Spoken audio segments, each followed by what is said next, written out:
Untuk tahun 2025 umpamanya, peruntukan Kementerian Pendidikan itu bertambah dari 58 bilion ringgit setahun sebelumnya kepada 64 bilion ringgit. Apakah cukup? Belum.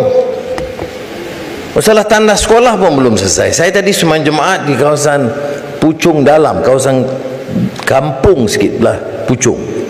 Puchong bukan semua bandar, belah kawasan dalam. Setiap kali kau lepas sembang jemaat, nanti saya WhatsApp kepada menteri.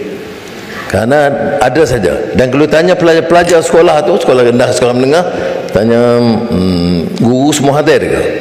Kata dia tak datang. Nama apa? Dia bagi nama Salmah ke apa ke? Ya, guru dia ajar apa? Dia ajar sains. Tapi saya kata dia tak hadir. Ada relief teacher, ada tapi lambat sikit. Saya pergi, tandas berapa ada sekolah? Tak tahu. Berapa rosak? Yang rosak betul 2, tapi yang dinding 1 rosak. Jadi dia bagi, dan hampir, walaupun kita belanja hampir 1 bilion ringgit tahun lalu dan sebelumnya untuk baiki tandas, ini soal maintenance kita begitu lama yang terbiar dan ketinggalan. Jadi saya punya feedback begitu. Betul, kalau kadang katanya menteri, dia tak apa-apa, don't worry, it's being handled, don't worry. Itu kalau menteri. Pergi ke budak sekolah ni, yes, ada tandas 2 rosak. Ini satu cabaran kepada guru-guru, dan kemudian bagi tahu kepada ibu bapa, ya, negara ini negara madani. Tak banyak negara yang saya tahu yang ada rancangan, memang ada CSR sikit, tidak ada yang dirancang cara teratur begitu, ya. Sejati madani hampir setiap kampung negara kita. Cecah peringkat awal 1 bilion ringgit, ya.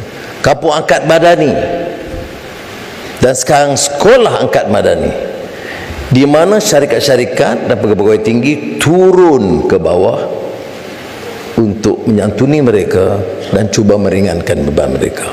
Jadi hari ini kita saksikan, ya, satu alhamdulillah, satu kebanggaan kita semua bahawa apa yang kita rencanakan, penghayatan semangat madani itu nampak dia mengerti. It is beyond CSR. We are talking about compassion, about taking a responsibility to build this nation together, to ensure that no one is left behind.